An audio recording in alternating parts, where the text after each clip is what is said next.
নমস্কার, আমার গল্প পাঠ আসরে আপনাকে স্বাগত জানাচ্ছি। পড়ে শোনাচ্ছি সুনীল গঙ্গোপাধ্যায়ের ছোট গল্প প্রথম মানবীর দ্বিতীয় তথা অন্তিম পর্ব। পরদিন আদম আবার তাকে আহ্বান জানালো। আজও লিলিতের সেই একই শর্ত, সে ওপরে থাকবে। আদম তাকে অনেক বোঝাবার চেষ্টা করলো, কিন্তু এই কোমলাঙ্গী তরুণীটি যে এমন কঠিন প্রতিজ্ঞ হতে পারে তা কল্পনাই করা যায়নি। লিলিত বলল, আমরা সারা দিনক্ষণ সব কিছু একসঙ্গে করি, তবু কেন আমরা দুজনে সমান হতে পারবো না তা বুঝিয়ে দাও। আমি লক্ষ্য করছি, আমি কোন গাছের ফল খাবো, কোন সরোবরে স্নান করব, সে ব্যাপারেও তুমি আমাকে নির্দেশ দিতে চাও। আমার বোধ বুদ্ধি তোমার তুলনায় কিসে কম? সরোবরে কয়েকটা ফুল ভাসলে সে সরোবর কেন অস্পৃশ্য হবে? আদম বলল, আমার কথা অনুযায়ী চললে তোমার কদাচও বিপদ হবে না। আমি তোমার সব ভার নিয়েছি, তাই তুমি সব রকম চিন্তা থেকে মুক্ত থাকতে পারো। লিলিত বলল, তোমার শরীর যে উপাদান দিয়ে গড়া, আমার শরীরও সেরকম। আমাদের একই রকম প্রাণ, এক জীবন, তবু কেন অসমান হয়? আমি যে বুঝতে পারছি না সখা, আমাকে বুঝিয়ে দাও।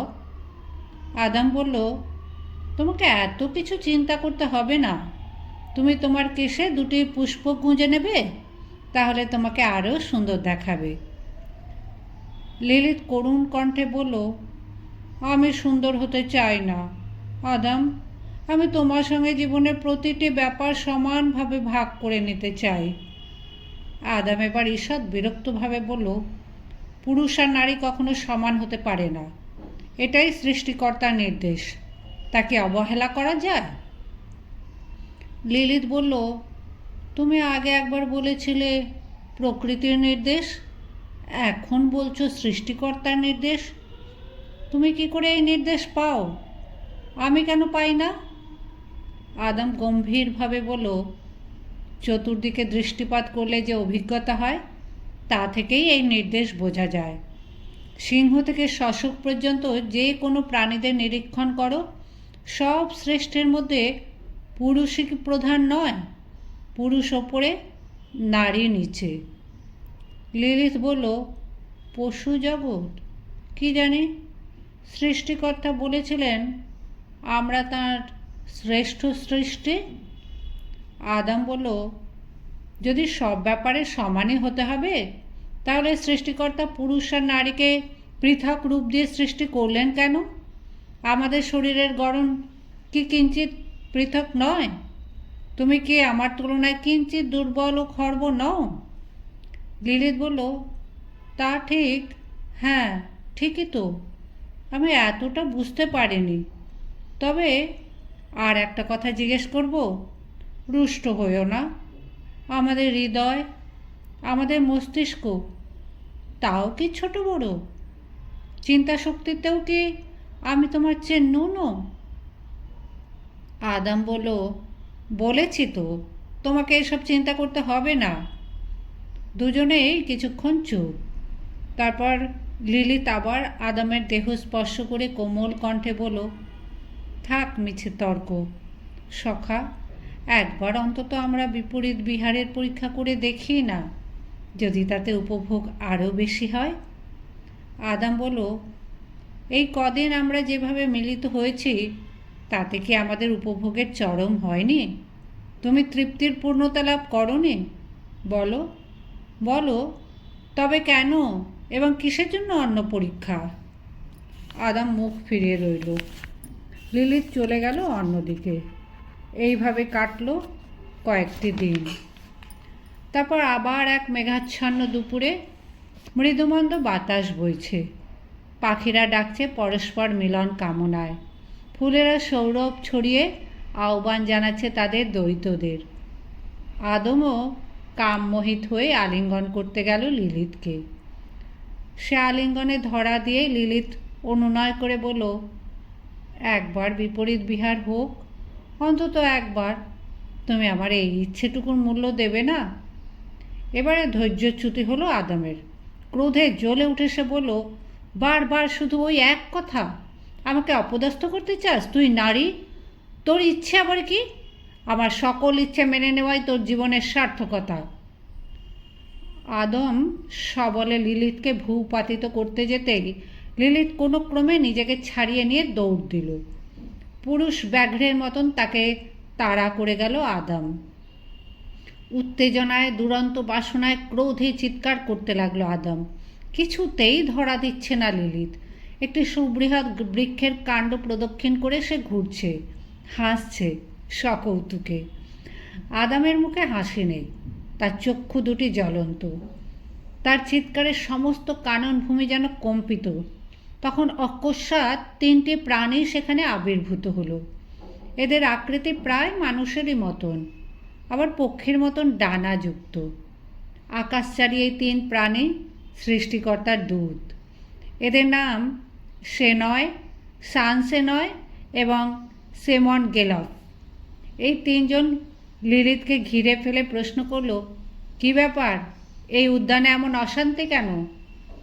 লিলিত কিছু বলার আগে রাগে ফুঁসতে ফুঁসতে আদম বলল, এই নারী আমার অবাধ্য। আমি ওকে যেভাবে কামনা করি ও তা মেনে নিতে চায় না। ও যদি আমার কথা না শোনে তবে এমন সহচরীর প্রয়োজন নেই আমার। লিলিত এবার কিছু বলতে যেতেই তাকে থামিয়ে দিয়ে ওদের একজন বলল, এ কি মতিভ্রম তোমার নারী? সবসময় পুরুষের প্রীতি অর্জন করতে পারলেই তো তুমি সুখী হবে। অবাধ্যপনাতে শুধু অশান্তি। লিলিত বলল, আমার একটি কথা শুনুন। অন্য একজন বলল, শোনার তো কিছু নেই, তুমি এই পুরুষটির অনুগমন করো। তৃতীয়জন কৌতুক হাসে বলল, নারী পুরুষের এরকম ক্ষুদ্র কলহ তো মাঝে মধ্যে হতেই পারে। সৃষ্টিকর্তা অন্য পশু প্রাণীদের এই বোধ দেননি, শুধু মানুষকেই দিয়েছেন। তার নাম মান অভিমান। এই মান অভিমানও মিলন খেলার অঙ্গ। যাও নারী, আমরা অন্তর্হিত হচ্ছি, তোমরা মান ভেঙে উপগত হও। লিলিত এবার অস্থিরভাবে বলল, আমার কথাটা শুনতেই হবে। পুরুষ যে বলল ওর অবাধ্য হলে আমার মতন সহচরীও চায় না, তাহলে আমিও কি বলতে পারি না যে ও আমার অবাধ্য হলে আমিও ওর মতন সহচর চাই না? তৃতীয়জন হাসতে হাসতেই বলল, ও সব তো কথার কথা। প্রথমজন কিন্তু কঠোরভাবে বলল, সহচর নির্বাচনের অধিকার তোমার নেই নারী, তুমি পূর্ব নির্দিষ্ট। পুরুষের প্রয়োজনেই তোমাকে সৃষ্টি করা হয়েছে, এটা সব সময় মনে রাখবে। এই সব কথার মধ্যে আদম এসে লিলিতের এক বাহু ধরে হ্যাঁচকা টান দিল। অন্য তিনজনও তাকে ঠেলে দিতে লাগলো পুরুষটির দিকে। পাশবদ্ধ হরিণের মতন ছটফটিয়ে লিলিত বলতে লাগলো, না না, আমাকে পাবে না, আমার ইচ্ছার বিরুদ্ধে শরীর পাবে না, কিছুতেই না, না না না। এরপর যা কাণ্ড হতে লাগলো তাতে আর যাই হোক, মিলন খেলা কিছুতেই সম্ভব নয়। বল প্রয়োগে নারীকে পরাস্ত করা যায়, কিন্তু তার কাছ থেকে মাধুর্য আদায় করা যায় না। একসময় অন্য তিনজনও রুষ্ট হয়ে উঠল। একজন বলল, আদম, তুমি যদি একে না চাও তবে একে এই পবিত্র উদ্যান থেকে দূর করে দেওয়া যাক। আদম বলল, আমি আর ওর মুখ দর্শনও করতে চাই না, আমি নিঃসঙ্গ থাকব, সেও ভালো। সকলে মিলে টানতে টানতে অনেক দূরে নিয়ে গিয়ে লিলিতকে কাননের বাইরে নিক্ষেপ করলো। সে জায়গাটি ঢালু হয়ে নেমে গেছে নিচের দিকে। সেখান থেকে গড়াতে গড়াতে সে গিয়ে পড়ল পাহাড়ের সানু দেশে এক নদীতে। ভাসতে লাগলো অচেতন হয়ে, তবু তার প্রাণ গেল না। তারপর থেকে সে আশ্রয় নিয়েছে এক গিরি গুহায়। এ পাহাড়েও কিছু গাছপালা আছে, তেমন বৈচিত্র্য নেই বটে, তবে ক্ষুণ্ণবৃত্তির জন্য যথেষ্ট ফল পাওয়া যায়। প্রথম কয়েকটা দিন কেটেছিল শুধু কান্নায়। সে বুঝতেই পারে না তার কী দোষ হয়েছিল। সে শুধু আদমের সঙ্গে সব ব্যাপারে সমান হতে চেয়েছিল। সে অধিকার তাকে কেন দেওয়া হবে না? সে তো অতিরিক্ত কিছু দাবি করেনি। মানুষের এত কান্না কোথায় জমা থাকে? অবিরত ক্রন্দনেও অশ্রু ফুরোয় না। কান্নাতে কোনো কিছুর উত্তরও পাওয়া যায় না। সৃষ্টিকর্তা মানুষকে দিয়েছেন মান অভিমান, অন্য কোনো প্রজাতি এই বোধ পায়নি। এই অভিমান কখনো এমন তীব্র হতে পারে যে কোনো কোনো মানুষ স্বেচ্ছা মৃত্যু বরণ করতেও দ্বিধা করে না। লিলিথও কয়েকবার নদীর জলে আত্মবিসর্জন দেবার কথা চিন্তা করেছে, শেষ পর্যন্ত পারেনি। কিছুদিন পরে তার মন দুর্বল হয়ে গেল। দিনগুলি তবু কাটে, কিন্তু রাত্রিগুলি যেন শেষই হতে চায় না। নিঃসঙ্গতা তাকে অসহ্য অস্থির করে দেয়। আদামের সঙ্গে তার কয়েকটি ঋতু, একসঙ্গে সহবাস করার সুখস্মৃতি তার মনে পড়ে সর্বদা। সেই স্মৃতিতেই তার সর্বাঙ্গে রোমাঞ্চ হয়। একদিন সে ঠিক করলো এভাবে জীবনযাপন করা অর্থহীন, বরং আদমের প্রভুত্ব মেনে নেওয়াও ভালো। আদমের সব ইচ্ছা সে মান্য করে চলবে। আদমের কাছে গিয়ে দয়া ভিক্ষা করলে আদম কি তাকে ফিরিয়ে নেবে না? পুরুষের নিচে থাকাই যদি নারীর নিয়তি হয়, তবে তা অস্বীকার করে লাভ কি? এই সব কথা সে ভাবে, মনস্থির করতে পারে না। ফিরে যাবার মতন মনোবলও আসে না। এরই মধ্যে এক প্রভাতে সৃষ্টিকর্তার সেই 3 দূত এসে উপস্থিত হলো তার সামনে।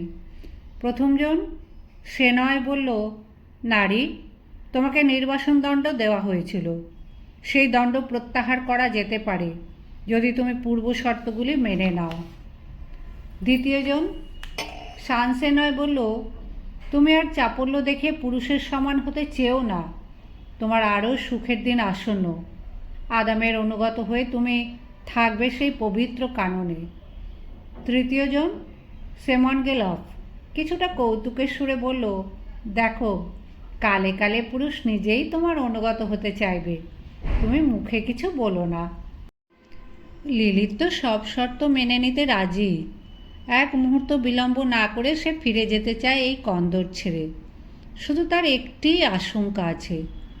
সে নত নেত্রে কম্পিত কণ্ঠে জিজ্ঞেস করল, আদাম বলেছিল সে আমার মতন সহচরী চায় না, এমনকি সে আর আমার মুখ দর্শনও করতে চায় না। তার ক্রোধ প্রশমিত হয়েছে। সে কি আমাকে পুনঃগ্রহণ করতে রাজি আছে? প্রথমজন বলল, আমরা বুঝিয়ে বলে সে অবশ্যই রাজি হবে, কারণ এখন তোমার গর্ভে তার সন্তান। সন্তান? সে আবার কি বস্তু? তবে কয়েকদিন ধরে লিলিত অনুভব করছে বটে যে তার নিম্ন উদরটি কিছুটা স্ফীত হয়েছে।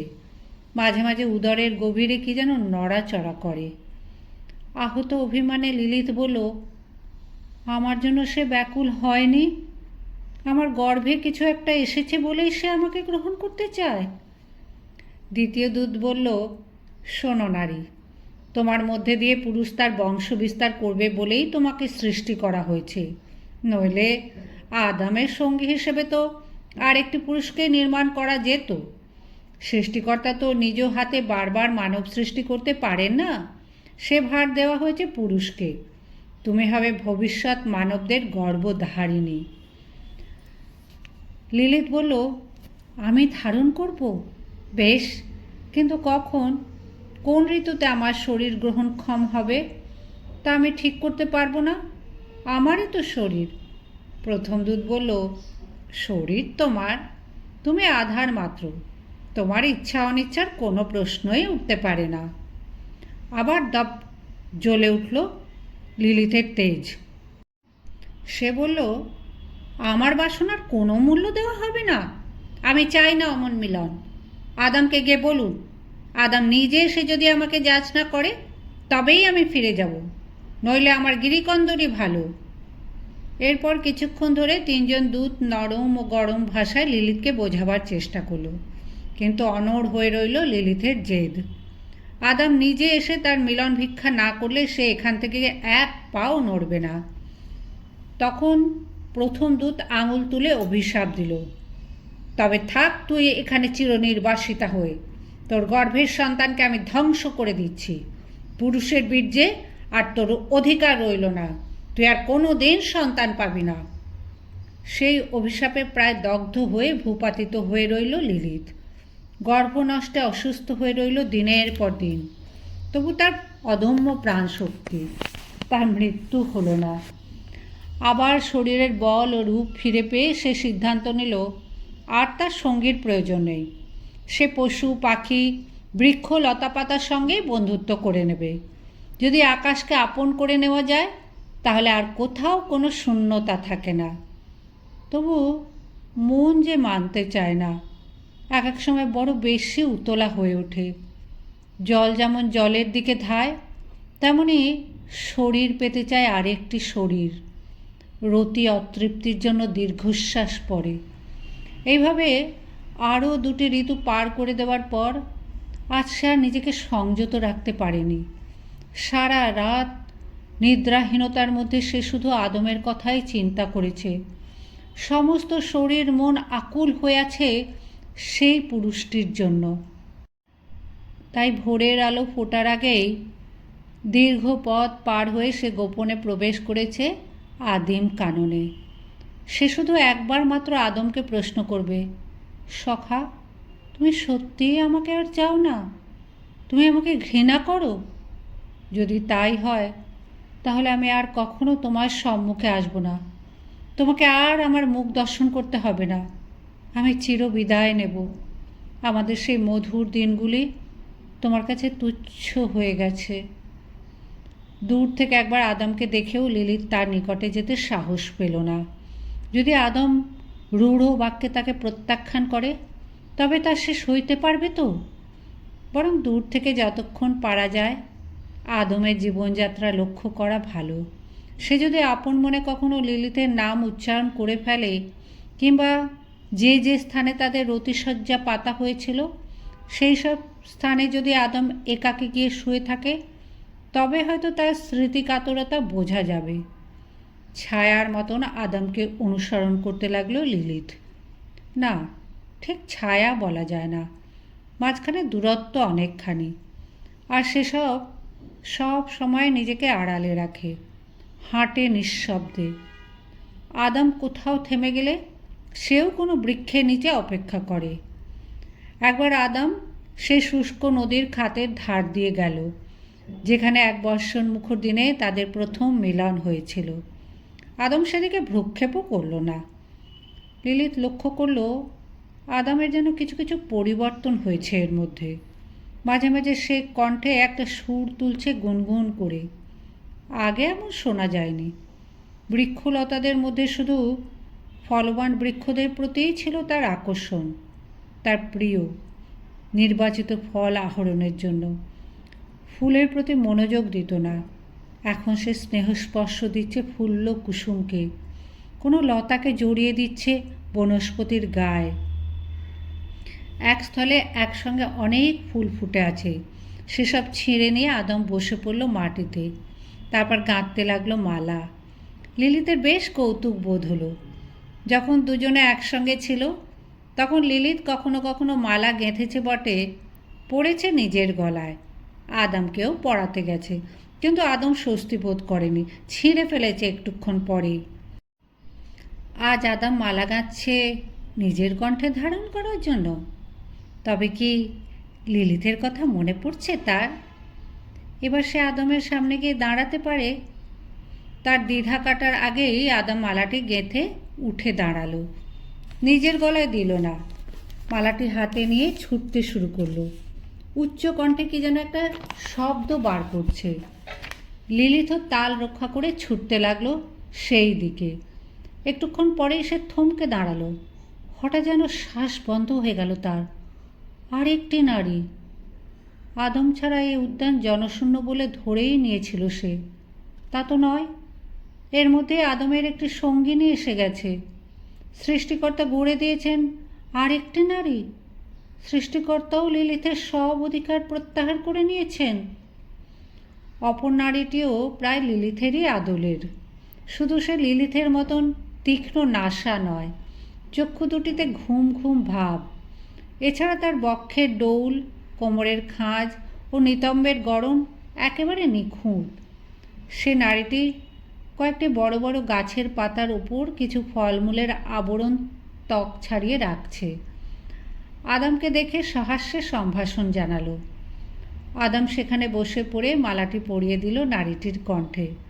নারীটি পুলকিত হয়ে ফুলগুলি দেখল প্রথমে, তারপর এক পাতা ফল তুলে একটি একটি করে খাওয়াতে লাগলো তার পুরুষকে। লিলিত কখনো আদমের মুখে ফল তুলে দেয়নি, কখনো একই ফল খেয়েছে দুজনে দুদিক থেকে, কিংবা যার যখন ক্ষুধা বোধ হয়েছে বৃক্ষ থেকে ফল আহরণ করে ভক্ষণ করেছে। ওদের আহার শেষ হবার পর নারীটি চলে এলো আদমের পিঠের দিকে। সেই ঘর্মাক্ত প্রশস্ত পৃষ্ঠদেশে হস্ত সঞ্চারণ করতে লাগলো সে। কৌতূহল সম্বরণ করতে না পেরে অতি সন্তর্পণে লিলিত আর একটু কাছে গেল। আদমের পৃষ্ঠদেশে ছোট ছোট সাদা সাদা কি যেন হয়েছে, ওগুলি ঘর্মচর্চিকা। অন্য নারীটি তার নখ দিয়ে চেপে ধরছে সেগুলিকে। বেশ আরাম বোধ হচ্ছে আদমের। তারপর আদম লম্বা হয়ে শয়ন করল। আবার এদিকে চলে এসে নারীটি পদসেবা করতে লাগলো তার। আদমের চক্ষু বুজে এলো। তরুণীটি দুহাতে মর্দন করতে লাগলো তার পা। এসব কিছু জানেই না লিলিত। সে আর অশ্রু সংবরণ করতে পারল না। পাছে তার কান্নার শব্দ হয়, তাই দ্রুত সরে গেল সেখান থেকে। একটি ঝর্ণার ধারে এসে ঝুঁকে পড়ে সে তার অশ্রুবিন্দু মেশাতে লাগলো জলে। দু একবার আদমের ডাক শুনে সে বুঝতে পেরেছে ওই দ্বিতীয় নারীটির নাম হবা। এখন এই পবিত্র উদ্যান শুধু এদের দুজনের। লিলি তার এখানকার কেউ নয়। আদম আর কোনো দিন তাকে কামনা করবে না। কতক্ষণ মনোবেদনায় আচ্ছন্ন হয়ে রইল লিলিত তার ঠিক নেই। একসময় নিদ্রিত হয়ে পড়ল সেখানেই, সর্বসন্তাপ হারি নিদ্রা। আবার যখন সে জাগরিত হলো তখন দিনমণি অস্তাচলে গেছেন। আকাশের অধিপতি এখন চন্দ্র। আজ আকাশ একেবারে নির্বেগ। চন্দ্রকিরণের সমস্ত কানন অপরূপভাবে আলোকিত হয়ে আছে। সুপবন আমোদিত হয়ে আছে ফুলের সৌরভে। ফিরে যেতে হবে, তো পা উঠছে না লিলিথের। আজ থেকে সে একেবারে নিঃস্ব হয়ে গেল। কোনো আশাও রইল না। বঞ্চনার দুঃখ থেকে হঠাৎ হঠাৎ দপ করে জ্বলে উঠতে পারে রোষ বহ্নি। লিলিতের রক্তপ্রবাহ দ্রুত হলো। নাসারন্ধ্র দিয়ে বেরোতে লাগলো উষ্ণ নিঃশ্বাস। জ্বলন্ত হলো দুই চক্ষু। সে তার সব অধিকার ছেড়ে দেবে? কি অপরাধ করেছে সে? সে এখনও মনে করে সৃষ্টিকর্তা তাকে আর আদমকে সমানভাবে গড়েছেন। তবু কেন আদমের প্রতি তার এই পক্ষপাতিত্ব? সৃষ্টিকর্তা কি জানেন নারীর মান অভিমান বোধের চেয়েও আরেকটি বোধ কত প্রবল হতে পারে? তার নাম ঈর্ষা। পূর্বাপর চিন্তা না করে সে ধেয়ে গেল আদম ও হবার সন্ধানে। এক স্থানে ঘন লতাকুঞ্জের মধ্যস্থলে খানিকটা ভূমি পরিষ্কার করে লিলিত রাত্রি যাপন করত আদমের সঙ্গে। স্থানটি প্রায় চারদিক ঘেরা। প্রথমেই লিলিত গেল সেদিকে। ঠিক সেখানেই শুয়ে আছে দুজনে। এই নীড় তো লিলিতেরই গড়া। এখানে অন্য নারীকে স্থান দিতে একটুও চক্ষু লজ্জা হলো না আদমের। দুজনেই নিদ্রায় বিভোর। আদম শুয়ে আছে আকাশমুখী হয়ে, হাত পা ছড়িয়ে। এটাই তার শয়নের নিত্যদিনের ভঙ্গি। হবা একটু দূরে গুটিসুটি হয়ে ঘুমন্ত। একটুক্ষণ সেখানে দাঁড়িয়ে রইল লিলিত। শুধু আকাশের চন্দ্র ছাড়া আর কেউ তাকে দেখছে না। ঈষৎ শীতের বাতাসের মধ্যেও তার শরীরে ফুটে উঠেছে বিন্দু বিন্দু স্বেদ। হঠাৎ আর আত্মসম্বরণ করতে পারল না লিলিত। সে সোজা গিয়ে ঝাঁপিয়ে পড়ল আদমের উন্মুক্ত বক্ষে। সঙ্গে সঙ্গে জেগে উঠল আদম। স্পর্শমাত্রই সে বুঝেছে এ তার বর্তমান সঙ্গিনী নয়, পূর্বের নারী। সে চিৎকার করে বলল, আবার তুই এসেছিস? সে ঠেলে সরিয়ে দিতে গেল লিলিতকে। লিলিতও কিছুতেই নিজের দাবি ছাড়বে না। ধস্তাধস্তির শব্দে জেগে উঠল হবা। সে বিস্ময়ে বিহ্বল। সে লিলিতের অস্তিত্বই জানে না। সে ভাবল এ বুঝি কোনো অপ্রাকৃত উৎপাত। সেও টেনে সরাতে গেল লিলিতকে। লিলিতের শরীরে যেন এখন দারুণ শক্তি। ওরা দুজনে মিলেও তাকে নিরস্ত করতে পারছে না। অচিরে হাজির হলো সৃষ্টিকর্তার সেই তিন দূত। এবারে লিলিতের চুলের মুঠি ধরে দাঁড় করিয়ে দিল তারা।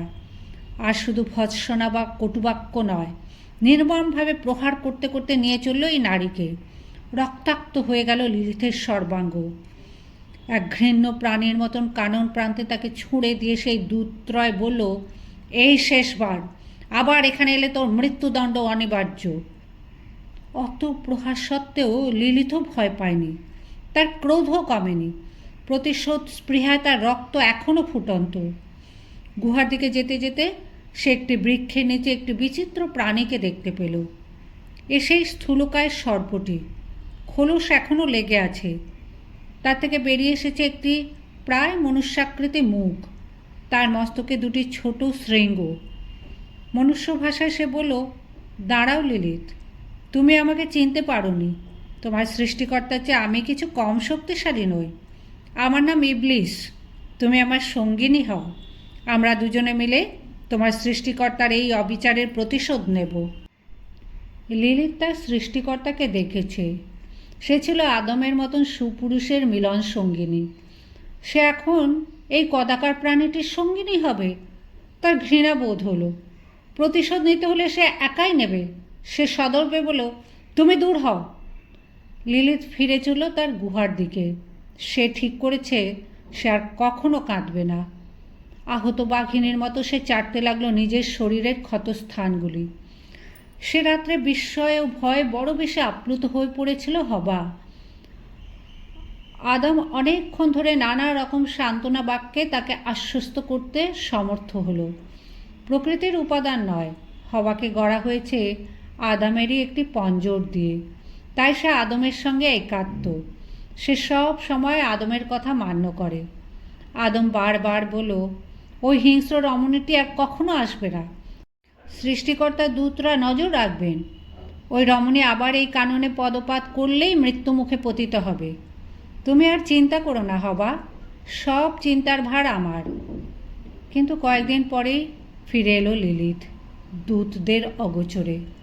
মধ্যরাত, আদম ও হবা দুজনেই নিদ্রাবিষ্ট। যাতায়াতে হবা একটু দূরে, কারণ আদম ঘুমের মধ্যেও হাত পা সঞ্চালিত করে।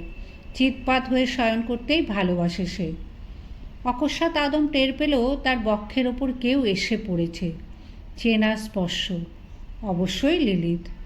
আদম তাকে ঠেলে সরাতে গেল, কিন্তু আশ্চর্য ব্যাপার, তার হাত দুটি শক্তিহীন অবস্থায় পাশে পড়ে রইল। উঠল না। সে চিৎকার করতে গেল, ফুটল না কণ্ঠ। সে পাশ ফিরে হবাকে ডাকতে গেল, সক্ষম হলো না। এমনকি সে মেলতেও পারল না চক্ষু। সে নিচে, ওপরে লিলিত, তার সর্বাঙ্গ জুড়ে আছে, তাকে নিজের গভীরে নিতে চাইছে। তার দুই রম্ভরু দিয়ে দিচ্ছে প্রবল চাপ। বাধা দেবার সব শক্তিই চলে গেল আদমের। আবেশ ছড়িয়ে পড়ল দেহ জুড়ে। তার রেতপাত হয়ে গেল এক সময়। তারপরে ধর্মর করে উঠে বসল আদম। কোথায় লিলিত? সে তো নেই। সম্পূর্ণ নিস্তব্ধ রাত। ভূমিতে খসে পড়া শুষ্ক পত্ররাজিতেও কোনো পদশব্দ শোনা যাচ্ছে না। হবাও জাগেনি, নিশ্চিন্তে নিদ্রিত। তবে কি লিলিত হানা দিয়েছিল শুধু স্বপ্নে? কিন্তু সে বীর্য হরণ করেছে, তার স্বপ্ন নয়, সত্য। হবাকে কিছুই বলল না আদম। বিমূঢ় হয়ে বসে রইল কিছুক্ষণ। তারপর কেটে গেল বহু ঋতু ও যুগ। অনেক পুত্রকন্যার জন্ম দিল দুজনে। তাদেরও সন্তান সন্ততি হলো।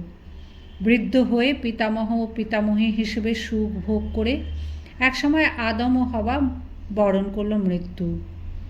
লিলিত কিন্তু রয়ে গেল, অতৃপ্ত, বঞ্চিত। অপূর্ণ রতির ক্ষোভ নিয়ে সে বেঁচে রইল যুগের পর যুগ। তার নশ্বর শরীর অদৃশ্য হয়ে গেল বটে, তবু সে দেখা দেয় যুবা পুরুষদের স্বপ্নে।